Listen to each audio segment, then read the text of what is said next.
Hi everyone, welcome back to my channel. My name's Karishma and today I'm going to show you how to make Dahi Kadi, which is my grandmother's recipe. And it's also sentimental because I'm using my grandmother's kadai to make this. So yes, I stole it from her. Rather, I begged her for it because it just has sentimental value. So we're starting by heating up some oil and adding some mustard seeds to this, and we're going to allow this to crackle well. Remember, being patient and allowing mustard seeds to crackle is very important, otherwise your entire dish gets bitter. So this is an important step. Next, I'm going to add some cumin seeds, about 1 teaspoon approximately.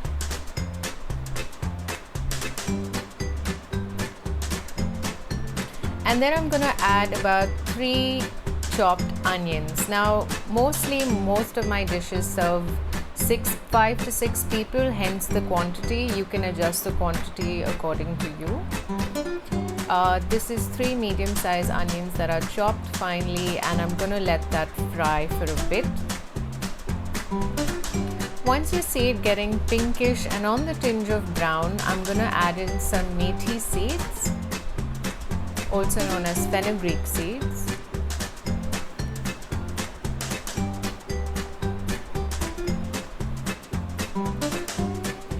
And I'm going to allow this to fry well.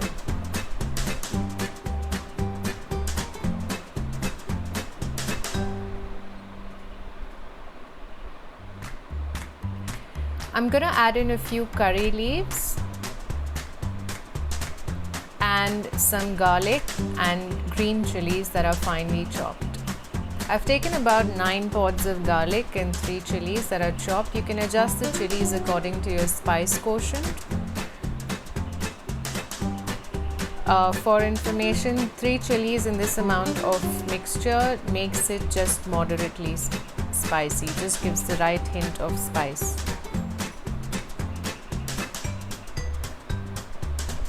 Once you see the onions have browned, not extremely brown, but just browned well, I'm going to add some salt as per taste. And then I'm going to add a hint of sugar. Yes, this is my grandmom's tip that we should add a bit of sugar into this Dahi Kadi recipe. And I'm going to add some turmeric powder as well. Allow this to fry for about 2 minutes.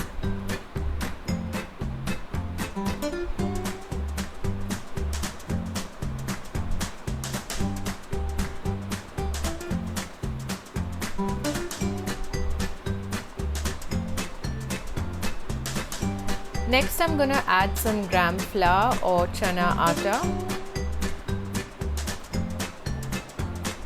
Again, allow this to fry for about 2 to 3 minutes. This is an important step. If you don't allow this to fry well, when you eat the final product, it will taste a bit raw. You will get the gram flour taste in your mouth, and that's not what we're looking for. So you have to fry this for about 2 to 3 minutes well.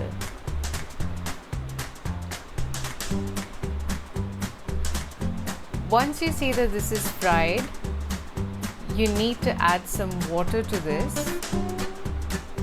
I'm adding about 1 cup of water. Mix this well and allow this to simmer and come to a boil. It's again important for it to come to a boil so that this thickens, and once it thickens, you know that the mixture is ready.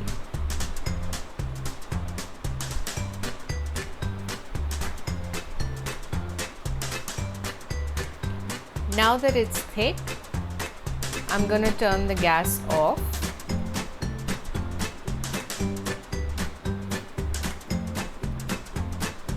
But before that, I'm also going to give it a mix to just ensure that it's the right consistency.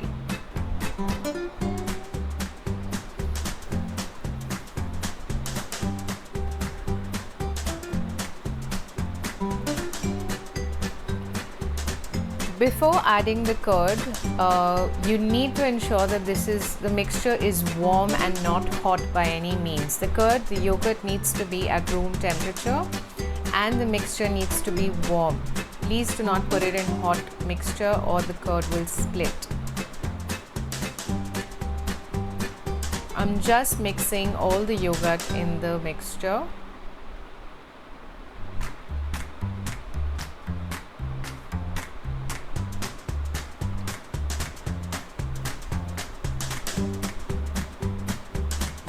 And I'm going to garnish this with a handful of coriander leaves.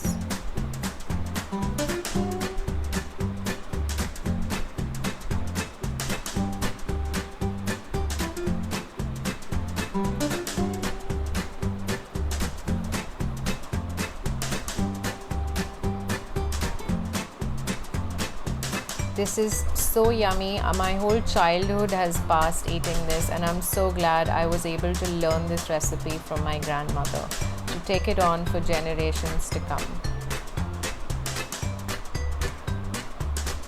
We serve this with what we call yellow cumin rice, cumin seed rice, and some papad. It's basically rice boiled with cumin seeds and turmeric powder. I hope you enjoy this. Thank you for watching. Please do subscribe.